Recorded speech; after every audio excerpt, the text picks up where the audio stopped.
دما خوش ببینرین هیجا ایرو بیستونه هیجوتمه 2021 شه روژان روژا اینی بویرو گشتانین هری سرکه و هری بالکشین لسرانسری جهانی رودانه امی هول بدن دنوا 20 دقیقه نوچین جهانی ده شواره پیشکش بکن.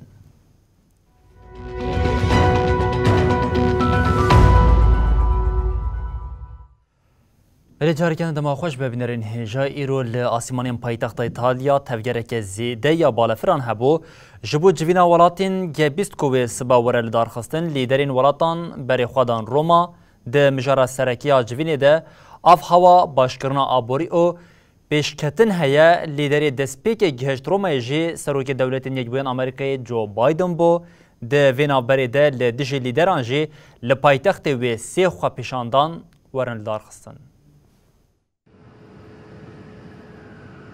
جبو جوینا 20 ولاتین جهان یین آبوریا خوهری باش لیدر بری خود ددن پایتختا ایتالیا روما. جوینا گه بیستان آشاز دمین وی صبح وره لدارخستن. اف جوین پشتی پاندمیا به 2 سالان جوینا یکمینه که لیدرین گه بیسته رو پیک بینن.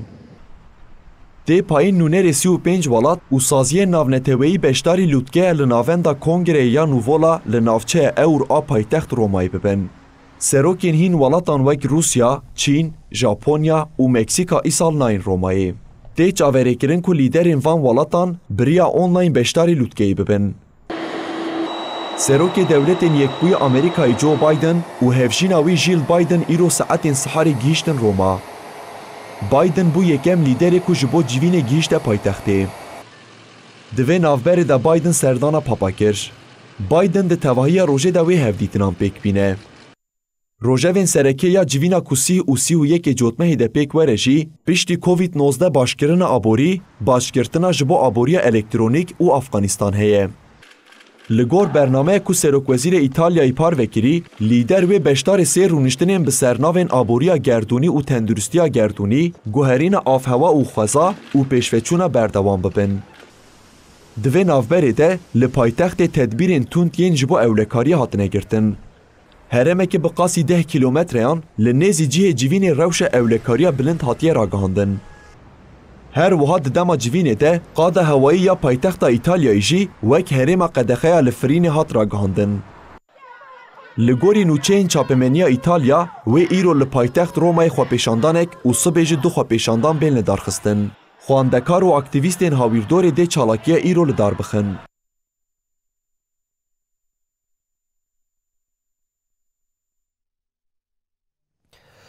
بله هر سروک کمار ترکیه اردوغان جبو هفدیتن و تنک شاندنا وینه که لگل سروک دولتین یکبون امریکای بایدن هر تشتی دیگه رژیم اردوغان جبو ویدا خوازی پیک بین جیکتیه نوادانوستاندرین لگل واشنطنه لی واشنطن جاره کدن دلی اردوغان راحت نکر شورمندی اولکاریا نتوی امریکای سلوون گوت بندواری حیا لی نکاره بشتراز بکن.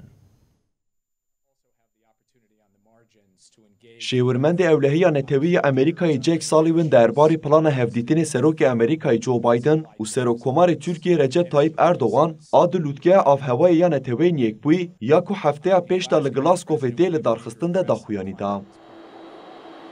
سالیون ده بالافرا بایدن آکو جبو بشتاربونا لوتگه اگه بیسته چوبو رومایی ده برسه و پرسین روشنموان آندا و گود از نکارم پشتاس بکم لی بندواریا هی اوه.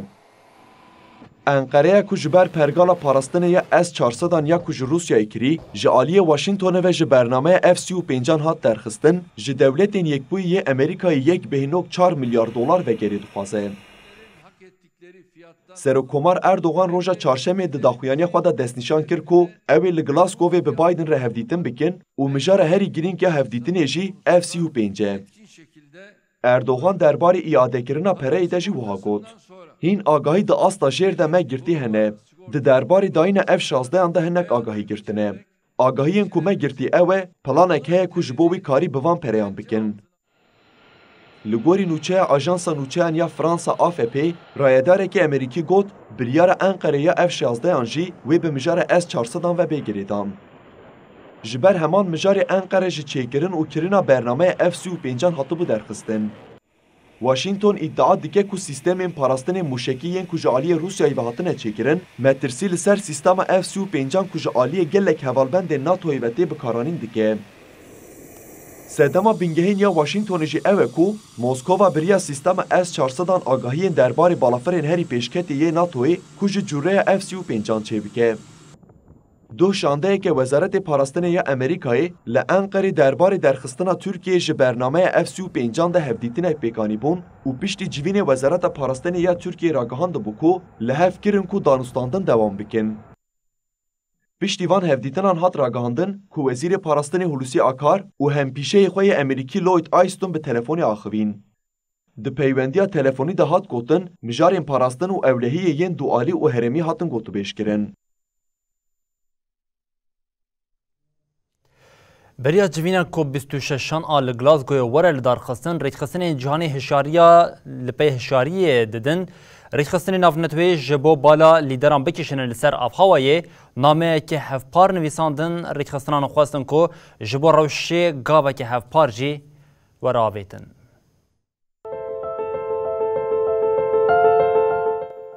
Metirsiya guherîna rewşa avheva rêxistinên cîhanê xistina nava alarmê. Yekîtiya Meteorolojiya Cîhanê û rêxistina xurek û çandiniyê ya neteweyên yekbûyî, rêxistina zanistî û çandinî ya neteweyên yekbûyî, rêxistina tenduristiyê ya cîhanê, fona neteweyî ya pêşveçûna çandiniyê, bernameya jîngehê ya neteweyên yekbûyî, fona alîkariyê ya zarokan a neteweyên yekbûyî, zanîngeha neteweyên yekbûyî, serokên Konseya Aborî ya Avrupayê a neteweyên yekbûyî û hevkariya avê ya cîhanê nameyek hevpar nivîsandin û bal kişandin ser girîngiya guharîna avheva û avê.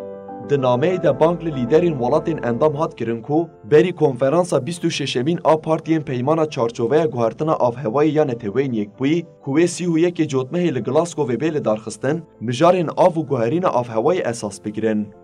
Di nameyê de bal hat kişandin ku guherîna avhewayê ya ku bandorekî neyînî li çarxa avê ya gerdûnî dike, dibe sedema felaketên wekî zuhabûn û lehiyê û wiha hat gotin. Zêdebûna germahiyê û guherbariya profîla herîkîna çavkaniyên avê, bandorekî mezin li kalîteya ava serert û binert dike. Di nameya rêxistinan de hişyariya ku li gorî daneyên UNICEFê li cîhanê dibe ku 920 milyon zarok bi kêmbûna avê re rûbirû bimînin. Li gorî daneyên UNICEFê ji welatên endam xwestin ku rojeva avhewayê di asta neteweyê de çareser bikin, piştgiriyê bikin û pergalên çavderiyê avê yên gerdûnî fînanse bike.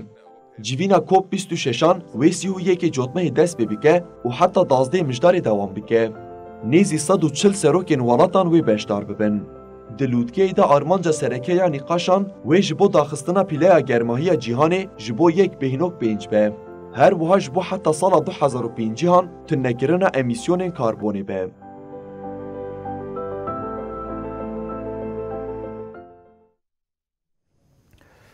Îro tam 5 rojin Sudan ji aliyê darbakaran ve tê birêvebirin, lê ev rêveberî bi aloziyê dewam dike. Li dijî darbakaran Sudanê careke din li qadam bûn di encama êrişa artêşa darbakar ya li dijî xwepêşandanên li paytext Xertûmê de kesek mir û du jê birîndar bûn. Fermandarê giştî ya artêşa Sudanê Abdulfetah el-Burhan jî ragihand ku hikûmeta nû wê di hefteyekê de were avakirin.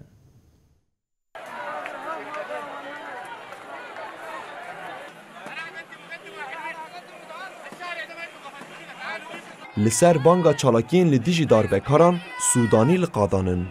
Komîteya Navendiya Bijîşkan a Sudanê li ser hesabê xwe yê medyaya civakî daxuyaniyek da û diyar kir ku hêzên artêşê li herêma Bahrî ya paytext Xertûmê gulle berdane sivîlan. Komîteyê diyar kir ku di êrişê de kesek jiyana xwe ji dest da û du kes jî bi giranî birîndar bûn. Komîteyê got di ragihandinê de zehmetî hene. Xebatên piştrazkirina nûçeyên şehîdên din dewam dikin. Komîteya Bijîşkan agahiyên zêdetir parve nekir. Rayedarên leşkerî derbarê mijarê de hîn tu daxuyanî nedane.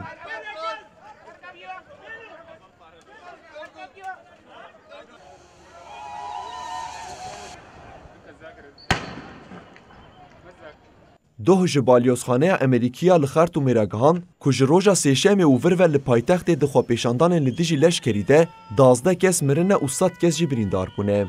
Sibaha 25 Cotmehê li Sûdanê Serokwezîr Abdullah Hemdûk û gelek siyasetmedar hatin binçavkirin û hat ragihandin ku Hemdûk roja din hatiye berdan. Piştî destwerdana leşkerî, hêzên sivîl ên hikûmet û gelek partiyên siyasî bang li gel kirin ku dakevin qadan. Li ser vê yekê bi hezaran Sûdanî li deverên cuda yên paytext Xertûmê li hev civiyan li dijî destwerdana leşkerî dest pê xwepêşandanê kirin.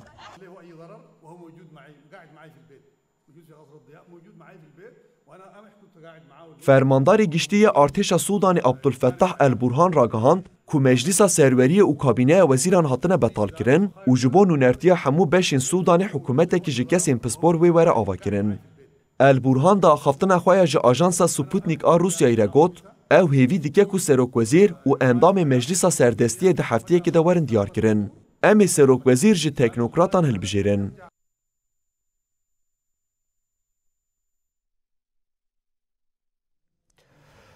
Li Yemenê şerê desthilatê mezhebî ev 7 salin ranewestiye hêzên koalîsyona bi pêşengtiya Erebistana Siûdî ragandin ku di operasyonên 24 saetên derbasbûyî de li parêzgeha Mayrebê derbên xurt li Hûsiyan hatine dayîn di encamê de 95 çegerên Hûsiyan hatine kuştin û 11 wesayetên leşkerî jî hatine teqandin.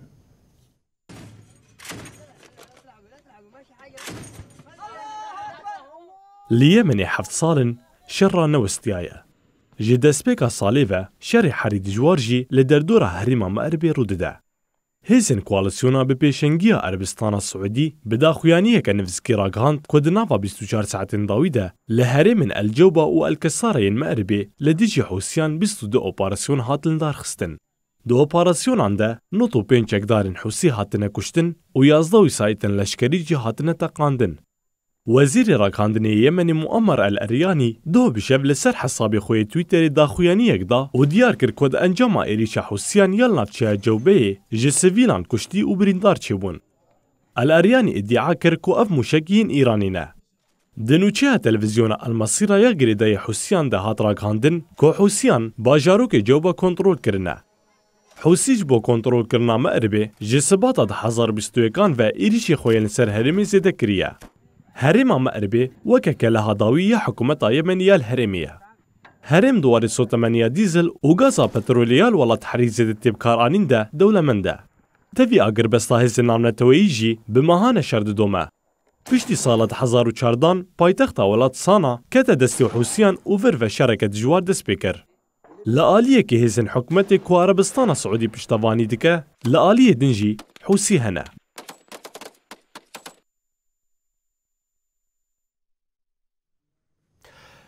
Birînha krîza Ukraynayê xwe careke din daye der, Wezîrê Karê Derve yê Fransayê Jean-Yves Le Drian nêzîkbûna nerazîbûn nîşan da ku balafirên bê miroviyên dewleta Tirkiye di krîza li Ukraynayê de têne bikaranîn.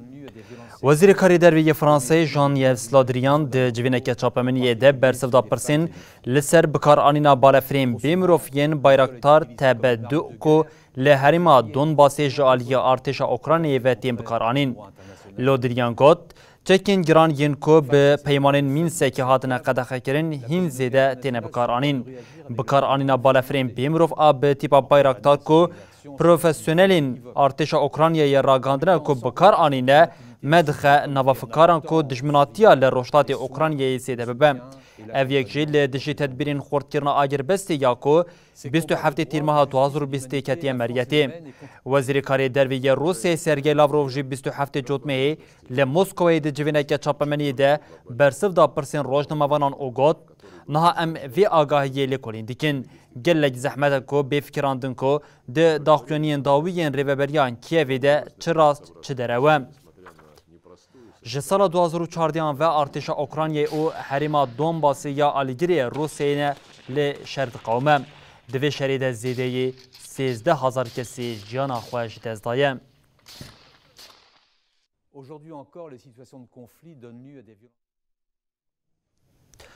Alûziya navbera Fransa û Avustralya ku ji ber peymana Akosya derketî hîna jî çareser nebûye, فرانسا پیمانا به خیانتی بنافکر بو او برتکن تند جی نشاندا بو وزیر پاراستنی یا اوستوریا دو تانگوت برتکن ماکرون جبر هلبجارتنا سروکماریا فرانسا یا پشتی 6 مهانکو ویل ولات پیک ورایه. سروک امریکا جو بایدن، سروک وزیر انگلستان بوریس جانسون و سروک وزیر استرالیا سکوت ماریسون 15 ایلون پیمانا پاراستنی مهر کرن. لگوری پیمانی استرالیا ویگاره به خودی 8 کشتین بن آویین انرژیا نوکلری. هر سی ولاتان ادعا کرن که آرمان جوان جه پیمانا بناوی آکوز پیدا کرن آرامی لحرما هند پاسیفیکیه.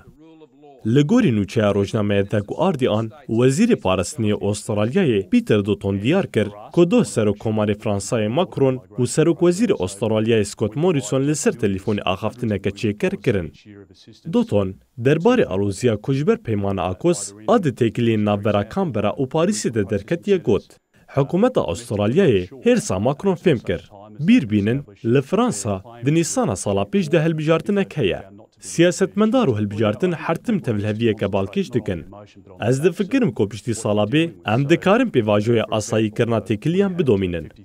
هفکاریا کشتیم بن آف یا تکنولوژیا نوکلری یا ناورا دولتنیک بوین امریکای، بریتانیا، استرالیا ده جعالی فرانسایی و وک خیانتی هاتو پیناسه کرن. پشتی پیام آکوس، پروژه کشتیم بن آفیات ناورا فرانسا و استرالیایی ده کوی بهایاوی 9 میلیارد دلار به هات بطال کرن. فرانسا دیار کرد که پیواجوی آکوس بی آگاهی وان دوام کریه. ده پیوندیا تلیفونیات ناورا ماریسون و ماکرون ده هات گوتن بطال کرنا پیمانی تکلیا پی باوری دشکینه.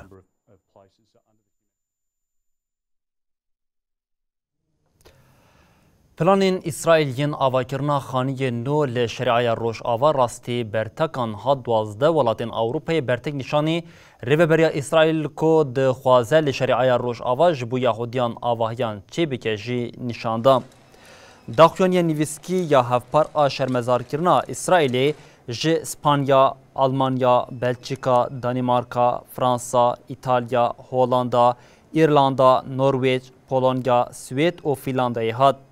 ولاتان جه حکمت اسرائیلی یا آواکرنا نیزی 30,000 خانیان لشریعه روش آوا خواستن کو بدن راوستاندن.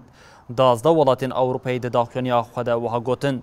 ام لدیجی پولیتیکاین کو حقوقا نافنتوی بمپیدی که هولدان جبو بدستخستنا چارسریا دو دولتی او برفره کرنا نشته جهین لی هرمین داگرکری ین فلسطینی ببریاری دجبریا خود دوباره دیکن.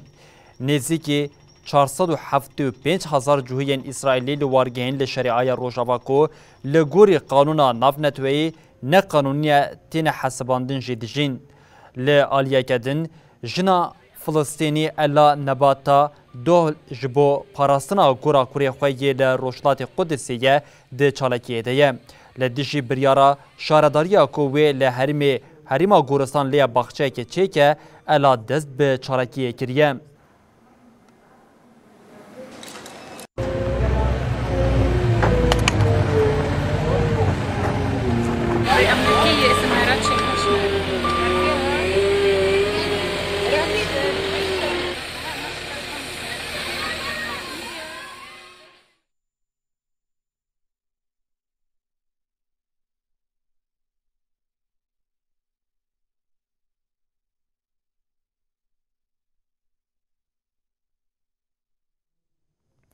بربینرین هجان و چلمین جهانی لیور بداوید بن او حتی روشاد شمی جاره کدن ورین پیشیا و ببینند نوا خیر و خوشیه ده ارشاد بخواد.